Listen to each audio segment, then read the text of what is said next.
Hello everybody, my name is Hafri Shah from Polton.org, and here we have the all-new Mercedes-Benz E-Class Coupe. This is now one of my most favorite Mercedes-Benz models here in Malaysia, and I'll tell you why in this short video. Prices start at 436,000 ringgit for the E200 Coupe. For the E300 Coupe, you're paying 500,000 ringgit, and for this Edition 1 model, 535,000 ringgit. For that price, you also get exclusivity, and that's a very good thing for this class. If you're buying a car like this, you want to stand out from the crowd, and stand out you definitely will with this car, especially in this matte cashmere white finish that's exclusive to the Edition 1 model. It adds a certain glow to the whole car which looks really fantastic under the hot sun. Personally, I've not been such a big fan of the Mercedes-Benz Coupe looks, especially the new C-Class Coupe and the S-Class Coupe. They just look a bit too rounded from the rear end. This one, however, is a bit of an exception. It looks sleek, it looks sexy, and it looks good from all angles. And at the front, this car looks very familiar, quite similar to the E-Class sedan. But tell you what, not a single body panel is shared between this and the four-door version. Only the headlamps are the same. Everything else is unique to the Coupe, including these two power humps on the bonnet. For Malaysia, we get this full AMG line body kit as standard across the range, and that includes these 20-inch multi-spoke alloys for the E300. The E200, however, gets smaller 18-inch wheels, and those may look okay on the C-Class, but they look absolutely tiny on this model. Next, let's take a look inside. As soon as you get in, there's this nice seatbelt butler to hand you the seatbelt so you don't have to stretch so far back and maybe pull a muscle or something. Once in, the seats are very comfortable and set very low for a nice and sporty driving experience.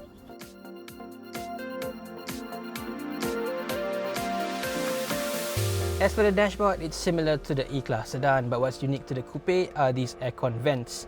These are very nice looking vents inspired by a jet turbine engine. They work really well too. You can just turn it around, point it wherever you want, and there's a very precise manner in the way they work, a bit like an Audi. And everything else is as per the E-Class sedan. It looks fantastic, it looks very modern and unique, but perhaps a little bit harder to use for older people. But for the younger bunch, this is brilliant. If I were to find faults, well, the center console here is finished in piano black, which looks a bit plain.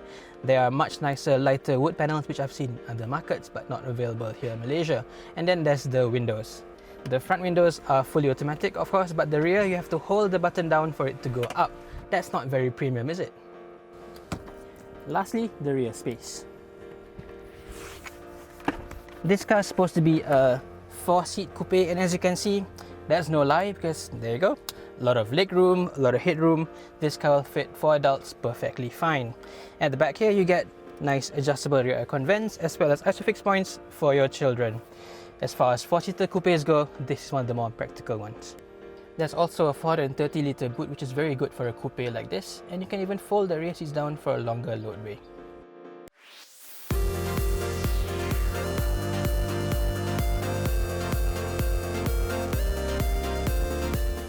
To start with, the E-Class Coupe feels really good behind the wheel. To me, it has the broadest range of abilities among Mercedes' own coupe range.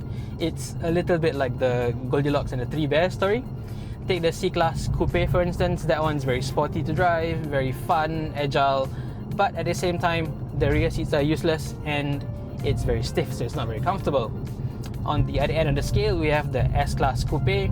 That one has proper 4 seats and a majestic ride quality, very comfortable. But as you know, it's not the most nimble, the most agile vehicle that you can drive. It's a bit too soft, a bit too wallowy really. So that's where this E-Class Coupe really fits. To me, it's a very good compromise from both ends, and yeah, to me, I'd pick this over those two any day. First things first, this car may be a coupe, but it's not a sports car.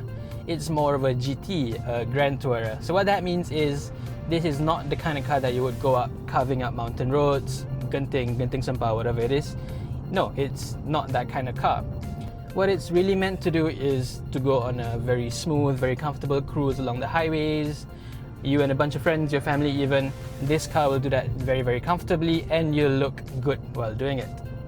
Onto the engines. For Malaysia, we get the usual choice of 2 engines, both 2-litre turbo 4s. But what you really want is this one, the E300. This one gives you 245 horsepower and 370 Nm of torque, 0 to 100 done in 6.4 seconds.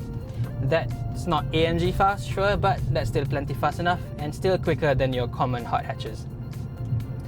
So performance on tap is really good. It's not an AMG, so you don't get the hit-snapping V8 roar. And in terms of sound, it's decent. It's not as quiet as what you find in the S-Class. When you plant your foot down, you can still hear a little bit of the 4-cylinder sound. But then again, it's still a 4-cylinder note, so it's not very exciting. And on this car, Mercedes has changed it a bit compared to what we've found on the normal C-Class, the C300 with the same engine. So it sounds a little bit synthesized, a bit artificial, but hey, some people like that, and it's quite a decent engine note. As for handling, like I said, this is not a sports car, so the word I'm looking for is composed rather than fun. The steering is fine, it's the usual very direct, very quick Mercedes-Benz steering rack, but there's not much in the way of feel, as is normal with most EPS at the moment. There's one problem though, the steering wheel itself is very large. I think they've had to make it this big to fit the full 12.3-inch widescreen display over here, but yeah, it does make the whole car feel a little bit bulky, a little cumbersome when it comes to very tight corners. But that's not to say that you can't have any fun with this car, because at the end of the day, this is still a sporty coupe.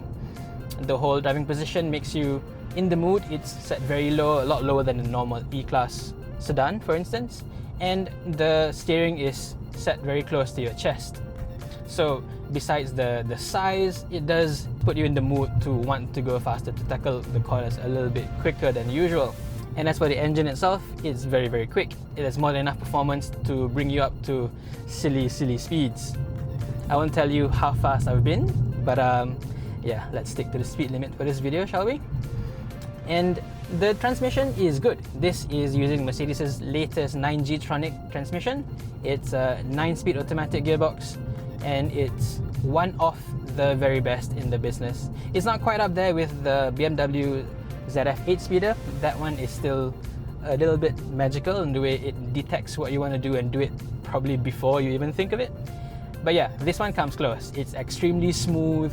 There's little to no shift change, and it's almost like a dual clutch gearbox in the way how fast it changes gears. And in this aspect, it's a big improvement over the older 7G-tronic that you find in the C-Class coupe. Another benefit of having a 9-speed gearbox is its cruising ability, its refinement. This car can go up to very high speeds on the highway while keeping very, very low revs. So you don't really hear the engine note at all, and there's quite little in terms of wind noise and tire roar. Also, the tires are massive on this car. We've got 20-inch wheels on this particular E300. And despite the rubber band tires, the ride isn't that much of a compromise. It doesn't feel any much harder compared to a normal E-Class sedan, and that means it's very, very comfortable. And if you get the E200 Coupe, those come with 18-inch wheels with much thicker tires. Might not look very good, but I'm sure it's going to be very, very comfortable too. So overall, the E-Class Coupe is very dynamically accomplished. I like the way how it has everything covered at the same time. It's very soft, it's very comfortable, and at the same time it's agile enough, powerful enough to put a little bit of smile on your face. Sure, it's not as exciting as fast to drive as a BMW 6 Series, but that one's not as comfortable as this one, and I think you'll enjoy this car more of the time compared to the BMW. There you have it, the Mercedes-Benz E-Class Coupe. It's very stylish, it fits 4 people very comfortably, and it's fast enough for most people. If you think the C-Class Coupe is a bit too small and too stiff, and the S-Class Coupe a bit too big and soft, this car hits the perfect middle ground. Sure, other models may be faster and more exciting to drive, but that's not the point of this car. This is all about making you feel special inside and looking good on the outside, like really, really good. Like I said, one of my most favorite Mercedes-Benz models of recent years. And this is me, Hafriz Shah from paultan.org. Thank you for watching.